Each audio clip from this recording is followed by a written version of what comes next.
സർക്കാരിനെതിരെ നിലപാട് ഘടിപ്പിച്ച ഗവർണർ ആരിഫ് മുഹമ്മദ് ഖാൻ നയപ്രഖ്യാപന പ്രസംഗം 1 മിനിറ്റിൽ അവസാനിപ്പിച്ച ഗവർണർ മടങ്ങി. അവസാന പേജ് മാത്രമാണ് ഗവർണർ വായിച്ചത്. സഭ ഇന്നത്തേക്ക് പിരിഞ്ഞിട്ടുണ്ട്. വിശദാംശങ്ങളുമായി നിയമസഭയിൽ നിന്ന് MK വിനോദും S ശാലിനി എന്നിവർ ചേരുന്നു. ആദ്യം MK വിനോദിലേക്കാണ്. വിനോദ്, കൃത്യമായ നിലപാട് തന്നെയാണ് ഗവർണർ ഈ വിഷയത്തിൽ സ്വീകരിച്ചിരിക്കുന്നത്. സർക്കാരുമായി ഒരു വിട്ടുവീഴ്ചയ്ക്കും തയ്യാറില്ല. പ്രത്യേകിച്ചും കേന്ദ്ര സർക്കാരിനെ കുറ്റപ്പെടുത്തിക്കൊണ്ട് മുന്നോട്ട് പോകാനാണ് സംസ്ഥാന സർക്കാരിൻ്റെ ശ്രമമെങ്കിൽ അതിനെ ശക്തമായി എതിർക്കും എന്ന് തന്നെയല്ലേ ഗവർണർ ചൂണ്ടിക്കാണിച്ചിരിക്കുന്നത്? വളരെ ശക്തമായി തന്നെ രാജീവ്, ഗവർണർ വളരെ ശക്തമായി തന്നെ സർക്കാരിനോടുള്ള വിയോജിപ്പ് വളരെ കൃത്യമായി തന്നെ രേഖപ്പെടുത്തുന്ന ഒരു സമീപനമാണ് നിയമസഭയ്ക്കുള്ളിൽ അദ്ദേഹം പ്രകടിപ്പിച്ചത്. അദ്ദേഹം വന്നിറങ്ങുന്നത് മുതൽ നിയമസഭയിൽ ഉള്ളിൽ പോയി അവിടെ പ്രസംഗം നടത്തി മടങ്ങുന്നത് വരെ അദ്ദേഹത്തിൻ്റെ ശരീരഭാഷയിൽ അത് വ്യക്തമായിരുന്നു. അദ്ദേഹം നിയമസഭയ്ക്കുള്ളിൽ നടത്തിയത് വെറും 1 മിനിറ്റ് 17 സെക്കൻഡ് മാത്രം അടങ്ങുന്ന നയപ്രഖ്യാപനമാണ്. നമുക്കറിയാം 136 ഖണ്ഡിക ഉൾപ്പെടുന്ന നീണ്ട ഒരു നയപ്രഖ്യാപനമാണ് സർക്കാർ തയ്യാറാക്കി രാജ്ഭവന് നൽകിയിരുന്നത്. പക്ഷേ ആ പ്രസംഗത്തിൻ്റെ അവസാന ഖണ്ഡിക മാത്രമാണ് പരാമർശിച്ചുകൊണ്ട് അദ്ദേഹം തൻ്റെ കടമ നിർവഹിച്ചത്. ഈ പ്രസംഗത്തിൽ ഉടനീളം എൻ്റെ സർക്കാർ എന്നുള്ള ആവർത്തനത്തോടു കൂടിയുള്ള സർക്കാരിനെ പുകഴ്ത്തുന്ന സർക്കാർ എല്ലാം നടപ്പാക്കിയെന്ന് മാത്രം വീമ്പിളക്കുന്ന ഒരു നയപ്രഖ്യാപനം, അത് പ്രസംഗിക്കാൻ തന്നെ കൊണ്ട് സൗകര്യമില്ല എന്ന് വളരെ വ്യക്തമായി ഗവർണർ വ്യക്തമാക്കുന്ന ഒരു സമീപനമാണ് അദ്ദേഹം കൈക്കൊണ്ടത്. അതുകൊണ്ടാണ് തൻ്റെ ഭരണഘടനാപരമായ ഉത്തരവാദിത്തം വളരെ കൃത്യമായി നിർവഹിച്ചുകൊണ്ട് ആ പ്രസംഗത്തിന്റെ അവസാന ഖണ്ഡിക മാത്രം വായിച്ചുകൊണ്ട് അദ്ദേഹം മടങ്ങിപ്പോകുന്നത് നമ്മൾ കണ്ടത്. നമ്മൾക്കറിയാം, സംസ്ഥാന സർക്കാരിൻ്റെ നയങ്ങളെ കൃത്യമായി പ്രതിപക്ഷത്തെക്കാൾ ശക്തമായി വിമർശിക്കാൻ തൻ്റെ ഇടമുള്ള ഗവർണറാണ് ആരിഫ് മുഹമ്മദ് ഖാൻ. അത് കൃത്യമായി അദ്ദേഹം രേഖപ്പെടുത്തുന്ന ഒരു സമീപനമാണ് നിയമസഭയ്ക്കുള്ളിൽ അദ്ദേഹം കാണിച്ചത്. അതുകൊണ്ടാണ് സർക്കാരിൻ്റെ നേട്ടങ്ങൾ എണ്ണി എണ്ണി പറയുന്ന നയപ്രഖ്യാപനം, പൊള്ളയായ നയപ്രഖ്യാപനം വായിക്കാൻ അദ്ദേഹം കൂട്ടാക്കാതെ ഇരുന്നത്. കേന്ദ്ര സർക്കാർ പുലർത്തുന്ന സാമ്പത്തിക സമീപനം സംസ്ഥാന സർക്കാരിനെ പിടിച്ചുലയ്ക്കുന്നു, അല്ലെങ്കിൽ സർക്കാരിനെ ഞെരുക്കുന്നുണ്ട് തുടങ്ങിയ ഭാഗങ്ങൾ ഈ നയപ്രഖ്യാപനത്തിലുണ്ട്. അതേപോലെ തന്നെ കേരള പോലീസിനെ വാനോളം പുകഴ്ത്തുന്ന ഭാഗങ്ങളുണ്ട്. ഇതൊന്നും വായിക്കാൻ കേരള ഗവർണർ തയ്യാറായില്ല. കാരണം ഈ വിഷയങ്ങളിലൊക്കെ തന്നെ ഗവർണർ ശക്തമായ നിലപാട് സ്വീകരിക്കുന്ന സമീപനം നമ്മൾ കണ്ടതാണ്. അദ്ദേഹം മാധ്യമങ്ങൾക്കടക്കം അദ്ദേഹം കേരളത്തിലെ പ്രത്യേകിച്ചും ക്രമസമാധാന നില തകർന്ന കേരളത്തിൻ്റെ അന്തരീക്ഷത്തെ പറ്റി പ്രതിപക്ഷത്തെക്കാൾ ശക്തമായി വിമർശിക്കുന്ന ഒരു ഗവർണറാണ് അദ്ദേഹം. അതുകൊണ്ട് കേരളത്തിൻ്റെ ക്രമസമാധാന നില എല്ലാം ഭദ്രമാണെന്ന് ഒക്കെ പരാമർശമുള്ള ആ നയപ്രഖ്യാപനം വായിക്കാൻ അദ്ദേഹം തയ്യാറായില്ല എന്നുള്ളത് തന്നെയാണ് നമ്മൾ മനസ്സിലാക്കേണ്ടത്. എന്തായാലും ഈ ബജറ്റ് സമ്മേളനം തുടങ്ങിയ ദിവസം തന്നെ സർക്കാരിന്റെ മുഖത്തേറ്റ വലിയൊരു പ്രഹരം തന്നെയാണ്. വിനോദ്, ഇവിടെ ഭരണഘടനാപരമായ ഒരു പ്രതിസന്ധി സംസ്ഥാന സർക്കാരിന് അദ്ദേഹം ഉണ്ടാക്കിയിട്ടില്ല. ഭരണഘടനാപരമായി അദ്ദേഹത്തിന് എന്ത് ബാധ്യതയാണോ നിറവേറ്റാനുണ്ടായിരുന്നത് ആ ബാധ്യത അദ്ദേഹം നിറവേറ്റിയിട്ടുണ്ട്. അതേസമയം തന്നെയാണ് സർക്കാർ എഴുതി നൽകുന്നത് എന്തും നോക്കി വായിക്കുന്ന ഒരു പാവയല്ല താനെന്ന് കൂടിയാണ് ഗവർണർ തെളിയിച്ചിരിക്കുന്നത്. സർക്കാരിന് എന്തെങ്കിലും പറയാനുണ്ടെങ്കിൽ, അല്ലെങ്കിൽ മുഖ്യമന്ത്രിക്ക് എന്തെങ്കിലും പറയാനുണ്ടെങ്കിൽ അത് തൻ്റെ വാക്കുകളിലൂടെ പറയാൻ തയ്യാറല്ല എന്ന കൃത്യമായൊരു സന്ദേശം കൂടിയാണ് ഗവർണർ ഇവിടെ നൽകിയിരിക്കുന്നത്. രാജീവ്, വളരെ കൃത്യമാണ്. ഗവർണർ തന്റെ സമീപനം കൃത്യമായി നിയമസഭയ്ക്കുള്ളിൽ അത് പ്രകടിപ്പിച്ചു. കൃത്യമായി ഭരണഘടനാപരമായ തന്റെ ചുമതലകൾ നിർവഹിച്ചുകൊണ്ടാണ് അദ്ദേഹം അത് കൃത്യമായി സർക്കാരിന് മുമ്പിൽ, ജനങ്ങൾക്ക് മുമ്പിൽ അവതരിപ്പിച്ചത് എന്നുള്ളതാണ്. നമ്മൾ നോക്കിക്കാണേണ്ട മറ്റൊരു കാര്യം, ഈ നയപ്രഖ്യാപനം ഏതെങ്കിലും തരത്തിൽ ഗവർണറെ കൊണ്ട് വായിപ്പിക്കാനുള്ള ഒരു ശ്രമം സർക്കാരിന്റെ ഭാഗത്തു നിന്നുണ്ടായി എന്ന നയപ്രഖ്യാപനം മുഴുവനായി വായിച്ചു നോക്കുമ്പോൾ നമുക്ക് മനസ്സിലാകും. കാരണം കേന്ദ്ര സർക്കാരിനെ കടന്നാക്രമിക്കുന്ന പരാമർശങ്ങൾ ഈ പ്രസംഗത്തിൽ ഉൾപ്പെടുത്തിയിട്ടില്ല എന്നുള്ളതാണ്. അപ്പോൾ കേന്ദ്ര സർക്കാരിനെ വലുതായി വിമർശിക്കാത്ത ഈ പ്രസംഗം ഗവർണറെ കൊണ്ട് വായിപ്പിക്കാൻ ഉള്ളൊരു ശ്രമം സർക്കാരിന്റെ ഭാഗത്തു നിന്നുണ്ടായി. അത് മാത്രമല്ല, ഈ സർക്കാരിന്റെ സമീപനങ്ങൾ തെറ്റാണ് എന്ന് പറയുന്ന ഗവർണറെ കൊണ്ട് എൻ്റെ സർക്കാർ എന്ന് നിരവധി തവണ പറയിപ്പിക്കാനുള്ളൊരു ശ്രമം, മൈ ഗവൺമെന്റ് എന്നുള്ള തരത്തിൽ അദ്ദേഹത്തെ കൊണ്ട് പറയിപ്പിക്കാനുള്ള ശ്രമം ആണ് സർക്കാർ ഈ നയപ്രഖ്യാപന പ്രസംഗത്തിൽ സ്വീകരിച്ചത്. പക്ഷേ അവർ മുമ്പിലേക്ക് വെച്ച ആ വെള്ളത്തിലേക്ക് വീഴാൻ ഗവർണർ തയ്യാറായില്ല. അതുകൊണ്ട് തന്നെ അദ്ദേഹം അത് വായിക്കാനും തയ്യാറായില്ല. അതുകൊണ്ട് സർക്കാർ ഗവർണറെ കൊണ്ട് ഈ പ്രസംഗം വായിപ്പിക്കാനുള്ള സമീപനം സ്വീകരിച്ചുവെങ്കിൽ ഇത് വായിക്കാതെ തന്നെ സർക്കാരിന്റെ സമീപനങ്ങളോട് ശക്തമായ വിയോജിപ്പ് രേഖപ്പെടുത്താൻ ഗവർണർക്ക് ഇന്ന് സാധിച്ചിരിക്കുന്നു എന്നുള്ളതാണ് അദ്ദേഹത്തിന്റെ സമീപനത്തിൽ നിന്നും നമുക്ക് മനസ്സിലാവുന്നത്. രാജീവ്. വിനോദ്, സാധാരണ രീതിയിൽ ഈ നയപ്രഖ്യാപന പ്രസംഗത്തിനായി ഗവർണർ നിയമസഭയിലേക്ക് കടന്നു വരുമ്പോൾ മുഖ്യമന്ത്രിയും സ്പീക്കറും ചേർന്ന് സ്വീകരിക്കും. സ്വീകരിച്ചതിന് ശേഷം മുഖ്യമന്ത്രിക്ക് കൈകൊടുത്ത ഔപചാരികമായ ചടങ്ങുകൾ പൂർത്തിയാക്കിയാണ് നിയമസഭയിലേക്ക് ഗവർണർ കടക്കുക. അതിനുശേഷമാണ് നയപ്രഖ്യാപന പ്രസംഗം തുടങ്ങുന്നത്. ഇവിടെ എങ്ങനെയായിരുന്നു അദ്ദേഹത്തിൻ്റെ ഒരു രീതി? അദ്ദേഹത്തിന്റെ സമീപനമെല്ലാം നമ്മൾ വളരെ കൃത്യമായി നമ്മൾ വീക്ഷിച്ചതാണ്. കാരണം കേരള ഗവർണറും മുഖ്യമന്ത്രിയും തമ്മിൽ നേരിൽ കാണുന്ന മൂന്നാമത്തെ വേദിയായിരുന്നു ഇത്.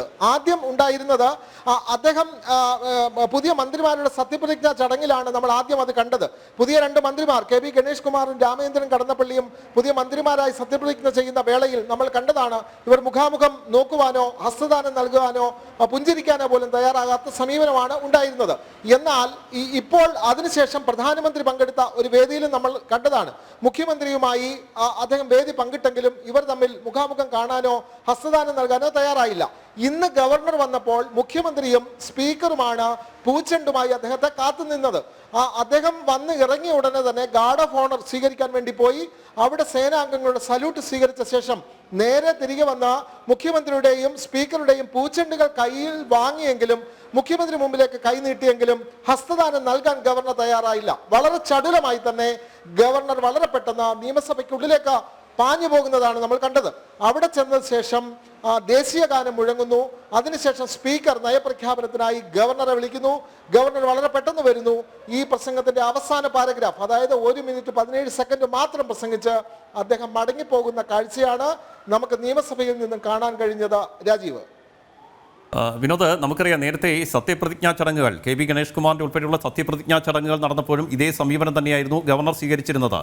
അതിൽ നിന്ന് കൃത്യമായൊരു സന്ദേശം അദ്ദേഹം നൽകുന്നുണ്ട്. തന്നെ ആക്രമിക്കാൻ വേണ്ടി ഈ SFI പ്രവർത്തകരെ ഉൾപ്പെടെ പറഞ്ഞുവിടുന്നത് മുഖ്യമന്ത്രിയാണെന്ന് പലതവണ ഗവർണർ ആവർത്തിച്ചിരുന്നു. മാത്രമല്ല, ഒരു തവണയല്ല ഗവർണർക്കെതിരെ ഇത്തരത്തിലുള്ള ആക്രമണത്തിനും അതിനുള്ള ശ്രമങ്ങളും ഉണ്ടായത്. കൃത്യമായി പോലീസിൽ നിന്ന് വിവരങ്ങൾ ചോരുന്നു. ഇതിൻ്റെ അടിസ്ഥാനത്തിൽ പലയിടത്തും അദ്ദേഹത്തെ കരിങ്കൊടി കാണിക്കുന്നു. ഇതിലൊന്നും ഒരു നടപടിയും ഇതുവരെ സംസ്ഥാന സർക്കാർ സ്വീകരിച്ചിട്ടില്ല. സംസ്ഥാനത്തിൻ്റെ ഭരണത്തലവനാണ് ഗവർണർ എന്ന് ഈ സംസ്ഥാന സർക്കാരിൻ്റെ ഭാഗമായി നിൽക്കുന്ന മുഖ്യമന്ത്രി ഉൾപ്പെടെയുള്ളവർ ഇങ്ങനെ ആവർത്തിക്കുന്നതല്ലാതെ അതനുസരിച്ചുള്ള ഒരു സംരക്ഷണം അദ്ദേഹത്തിന് ലഭിക്കുന്നില്ല.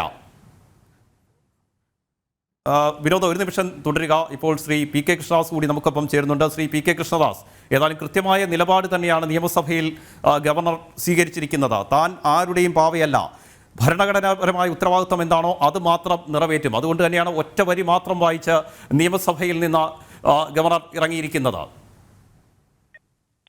തീർച്ചയായിട്ടും ഗവർണർ ഇന്ന് നിയമസഭയിൽ സ്വീകരിച്ചത് ഉചിതമായ നടപടിയാണ്.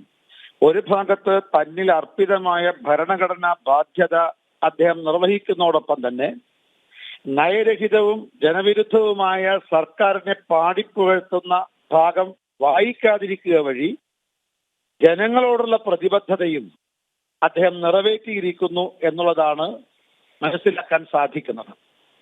കാരണം ഈ ഗവൺമെന്റിന് ഒരു നയവുമില്ല. മാത്രമല്ല, ഈ ഗവൺമെന്റ് സംസ്ഥാനത്തെ സർവനാശത്തിലേക്ക് നയിക്കുകയാണ്. സർവാധിപത്യവും അഴിമതിയുമാണ് ഈ ഗവൺമെന്റിന്റെ മുഖമുദ്ര. ഇതറിയാവുന്ന ഗവർണറെ സംബന്ധിച്ച് ഇത്തരമൊരു സർക്കാരിനെ വാഴ്ത്തുന്ന പാട്ടുകള് നിയമസഭക്കകത്ത് അവതരിപ്പിക്കാൻ സാധ്യമല്ല. അത് ജനങ്ങളോടുള്ള ഉത്തരവാദിത്തത്തിന്റെ ലംഘനമായിരിക്കുമെന്നാണ് അദ്ദേഹം കരുതിയിട്ടുള്ളത്. അതുകൊണ്ടാണ് എനിക്ക് തോന്നിയത് ഒരു ഭാഗത്ത് 1 മിനിറ്റ് 18 സെക്കൻഡ് വായിച്ചുകൊണ്ട് തന്നിൽ അർപ്പിത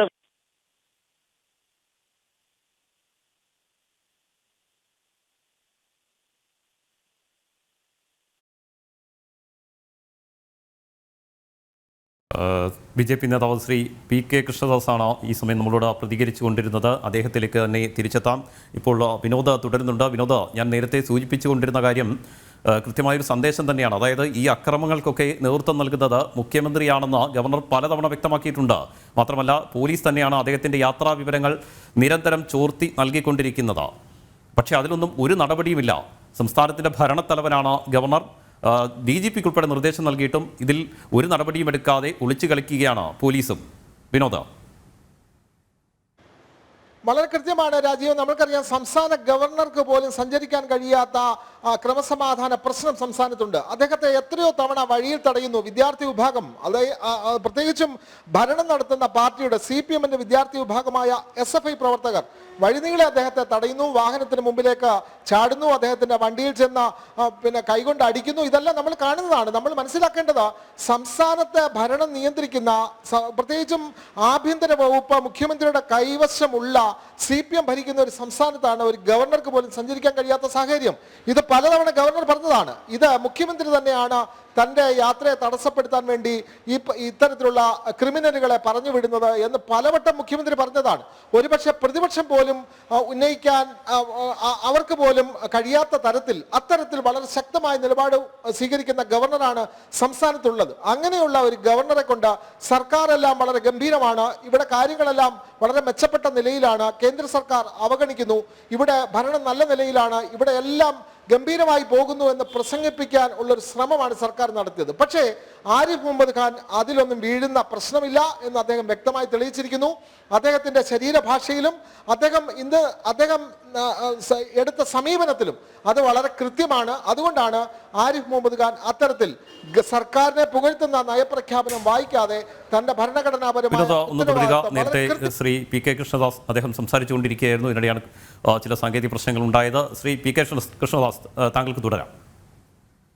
അതായത് ഇപ്പം ഇന്ന് ഗവർണർ അദ്ദേഹം നിയമസഭയിൽ നിർവഹിച്ചത് തന്നിൽ അർപ്പിതമായിട്ടുള്ള ഭരണഘടനാ ബാധ്യത അത് നിറവേറ്റി. 1 മിനിറ്റ് 18 സെക്കൻഡ് കൊണ്ട് അതിന്റെ ആദ്യ അവസാന ചില വരികൾ വായിച്ചുകൊണ്ട് അദ്ദേഹം ഭരണഘടനാപരമായി നിർവഹിച്ചു. അദ്ദേഹം ഭരണഘടനയിൽ വിശ്വാസമുള്ള ആളാണ്. അത് കുന്തവും കുടച്ചക്രവുമാണ് ഇന്ത്യൻ ഭരണഘടന എന്ന് വിശ്വസിക്കുന്ന വിഭാഗത്തിൽപ്പെട്ട ആളല്ല.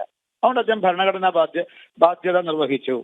2, ഈ നയരഹിതവും ജനവിരുദ്ധ ഈ ഗവൺമെന്റിന്റെ സംസ്ഥാനത്തെ സർവനാശത്തിലേക്ക് നയിച്ച പിണറായി സർക്കാരിനെ പാടിപ്പുകഴ്ത്താതിരിക്കുക വഴി അദ്ദേഹം ജനങ്ങളോടുള്ള ബാധ്യതയും അദ്ദേഹം നിറവേറ്റിയിരിക്കുന്നു. അത് ജനങ്ങളോടും പ്രതിബദ്ധതയുള്ള ആളാണ്. അതുകൊണ്ട് ഈ നയരഹിതമായിട്ടുള്ള ജനവിരുദ്ധമായിട്ടുള്ള സംസ്ഥാനത്തെ സർവനാശത്തിലേക്ക് നയിക്കുന്ന ഈ ഗവൺമെന്റിനെ പാടിപ്പുകഴ്ത്തുക എന്നുള്ളത് അത് ജനങ്ങളോട് ചെയ്യുന്ന വലിയ അപരാധമാണെന്ന് മനസ്സിലാക്കിക്കൊണ്ടാണ് അദ്ദേഹം ആ ഭാഗം ഒഴിവാക്കിയിട്ടുള്ളത്. സത്യത്തിൽ ഗവർണർ ചെയ്ത ഉചിതമായ നടപടിയാണെന്നാണ് ഭാരതീയ ജനതാ പാർട്ടിയുടെ അഭിപ്രായം. മാത്രമല്ല, ഈ ഗവർണറെ കൊണ്ട് നയപ്രഖ്യാപന പ്രസംഗം നടത്തിക്കുന്നതിനേക്കാൾ സംസ്ഥാന സർക്കാർ ചെയ്യേണ്ടത് ഒരു ധവളപത്രം പുറപ്പെടുവിക്കുകയാണ്. ഒരു നഞ്ച് വാങ്ങാൻ പോലും പൈസയില്ലാത്ത, ഇവിടെ ഈ സാമൂഹ്യക്ഷേമ പെൻഷൻ കിട്ടാതെ ജനങ്ങൾ ആത്മഹത്യ ചെയ്യുന്ന ഒരു സമയത്ത് ഈ ഗവൺമെന്റ് മാത്രമല്ല MT വാസുദേവൻ നായരെ പോലെ, M മുകുന്ദനെ പോലെ, സച്ചിദാനന്ദനെ പോലെ ഇടതുപക്ഷ സഹയാത്രികരായിരുന്ന സാഹിത്യകാരന്മാർ പോലും അതിരൂക്ഷമായി വിമർശിച്ചുകൊണ്ടിരിക്കുന്ന ഒരു സാഹചര്യത്തിൽ ഈ ഗവൺമെന്റ് ഒരു ധവളപത്രമാണ് ജനങ്ങളുടെ മുന്നിൽ പുറപ്പെടുവിക്കേണ്ടത്. അതിനാണ് തയ്യാറാകേണ്ടത്. മറ്റൊന്നുകൂടി പറയാനുള്ളത്, ഇന്ന് നമ്മുടെ പ്രതിപക്ഷ നേതാവ് VD സതീശൻ മാർക്സിസ്റ്റ് പാർട്ടിയുടെ ഗവർണർക്കെതിരായുള്ള വിമർശനം ഏറ്റുപാടിയിരിക്കുകയാണ്, ആവർത്തിച്ചിരിക്കുകയാണ്. അതായത് ഗവർണർ ഇന്ന് നിയമസഭയെ അപമാനിച്ചു എന്നാണ് VD സതീശൻ പറയുന്നത്. ഇത് നമ്മുടെ സംസ്ഥാന സർക്കാരിനെ താരാട്ടുപാട്ടി ഉറക്കുന്ന ഒരു താരാട്ടുപാട്ടാണ് VD സതീശന്റെ ഭാഗത്തുണ്ടായത്. അതായത് അണിയറയിൽ മാത്രമുണ്ടായിരുന്ന IND എന്ന അവിശുദ്ധ സത്യം കേരളത്തിൽ മറനീക്കി പുറത്തു വന്നിരിക്കുന്നു, അണിയറയിൽ നിന്നും അരങ്ങത്തെത്തിയിരിക്കുന്നു എന്നുള്ളതാണ് VD സതീശന്റെ പ്രസ്താവനയിലൂടെ മനസ്സിലാക്കാൻ സാധിക്കുന്നത്. നമ്മുടെ ഈ പ്രധാനമന്ത്രിയുടെ സമീപകാലത്തുള്ള കേരള സന്ദർശനം, അതേപോലെ തന്നെ ഈ സന്ദർശനം മോദി ഗ്യാരണ്ടിയിൽ മലയാളികൾ വിശ്വസിക്കാൻ തയ്യാറാകുന്ന രാഷ്ട്രീയ സാഹചര്യം, ഇതെല്ലാം കണ്ടുകൊണ്ട് ഒറ്റക്കെതിർക്കാൻ BJPയും NDAയും ഒറ്റക്കെതിർക്കാൻ സാധിക്കില്ലെന്ന് മനസ്സിലാക്കിയ കോൺഗ്രസും മാർക്സിസ്റ്റ് പാർട്ടിയും ഈ IND സഖ്യം ഇതാ കേരളത്തിൽ ലോഞ്ച് ചെയ്തിരിക്കുന്നു. ഇന്ന് അത് ഗവർണറുടെ ചെലവിലാണെന്ന് മാത്രമേ ഉള്ളൂ എന്നാണ് ഇക്കാര്യത്തെക്കുറിച്ച് സൂചിപ്പിക്കാൻ. ശ്രീ PK കൃഷ്ണദാസ്, ഇവിടെ പ്രതിപക്ഷത്തിന്റെ റോൾ എന്താണോ സംസ്ഥാനത്ത്, അതാണിപ്പോൾ ഗവർണർ നിർവഹിച്ചുകൊണ്ടിരിക്കുന്നത്. തീർച്ചയായും ജനങ്ങൾ എന്താണോ പ്രതിപക്ഷത്തിൽ നിന്ന് പ്രതീക്ഷിക്കുന്നത് അതിന് വിരുദ്ധമായ കാര്യങ്ങൾ പ്രതിപക്ഷത്ത് നിന്നുണ്ടാകുന്നു. അതേസമയം തന്നെയാണ് ഈ തുറന്നു പറയേണ്ടത്, അത് തുറന്നു പറഞ്ഞുകൊണ്ട് ഗവർണർ മുന്നോട്ട് പോകുന്നു. അത് തീർച്ചയായിട്ടും കേരളത്തിലെ പ്രതിപക്ഷം എന്നുള്ളത് ഭരണപക്ഷത്തിന്റെ ഭാഗമാണ്. IND സഖ്യത്തിലെ പ്രധാന ഘടകകക്ഷിയായ CPM-ന്റെ നേതാവാണ് മുഖ്യമന്ത്രി. IND സഖ്യത്തിലെ മറ്റൊരു ഘടകകക്ഷിയായ കോൺഗ്രസിന്റെ നേതാവാണ് പ്രതിപക്ഷ നേതാവ്. ഒരേ മുന്നണിയിലെ രണ്ട് നേതാക്കളാണ് മുഖ്യമന്ത്രിയും പ്രതിപക്ഷ നേതാവ്. എന്ത് പ്രതിപക്ഷം? ഇത് ഭരണപക്ഷത്തിന്റെ ഭാഗമാണ്. അതുകൊണ്ട് മുഖ്യമന്ത്രി സത്യത്തിൽ ചെയ്യേണ്ടത് ഈ VD സതീശനെ ഉപമുഖ്യമന്ത്രിയാക്കിയിട്ട് മന്ത്രിസഭ പുനഃസംഘടിപ്പിക്കുകയാണ് പിണറായി വിജയൻ ചെയ്യേണ്ടത്. അതായിരിക്കും രാഷ്ട്രീയ രംഗത്ത് അവർക്ക് കാണിക്കാനുള്ള സത്യസന്ധത. പക്ഷേ ഗവർണർ അദ്ദേഹം സ്വതന്ത്രവും നിർഭയവുമായിട്ട് അനീതികൾക്കെതിരെ, അധാർമികതയ്ക്കെതിരെ അദ്ദേഹം ശക്തമായി പ്രതിഷേധിക്കുന്നു. അത് സ്വാഭാവികമായിട്ടും അധാർമികതയുടെയും ആസരികതയുടെയും മൂർത്തിഭദ്രമായ സംസ്ഥാന ഗവൺമെന്റിനെതിരായിട്ടാവുന്നത് യാദൃശ്യം മാത്രമാണ്. അത് സ്വാഭാവികം മാത്രമാണ്. അതിന് അദ്ദേഹത്തെ കുറ്റപ്പെടുത്താൻ സാധ്യമല്ല. തിരുത്താൻ ഗവൺമെന്റാണ് തയ്യാറാക്കേണ്ടത്. വളരെയധികം നന്ദി ശ്രീ PK കൃഷ്ണദാസ് ഈ സമയം നമ്മളോട് പ്രതികരിച്ചതിന്. ഏതായാലും കൃത്യമായ നിലപാട് തന്നെയാണ് ഗവർണർ ഇന്ന് നിയമസഭയിൽ സ്വീകരിച്ചിരിക്കുന്നത്. നയപ്രഖ്യാപന പ്രസംഗം എന്ന ഭരണഘടനാപരമായ ബാധ്യത അദ്ദേഹം നിറവേറ്റി. അതേസമയം തന്നെ സംസ്ഥാന സർക്കാർ എഴുതി കൊടുക്കുന്നത് എല്ലാം അതേപടി വായിക്കാൻ കഴിയില്ല എന്ന നിലപാട് തന്നെ അദ്ദേഹം ഇന്ന് നിയമസഭയിൽ സ്വീകരിച്ചിരിക്കുന്നു. വിനോദാണ് തിരുവനന്തപുരത്ത് നിന്ന് വിശദാംശങ്ങൾ നൽകിയത്.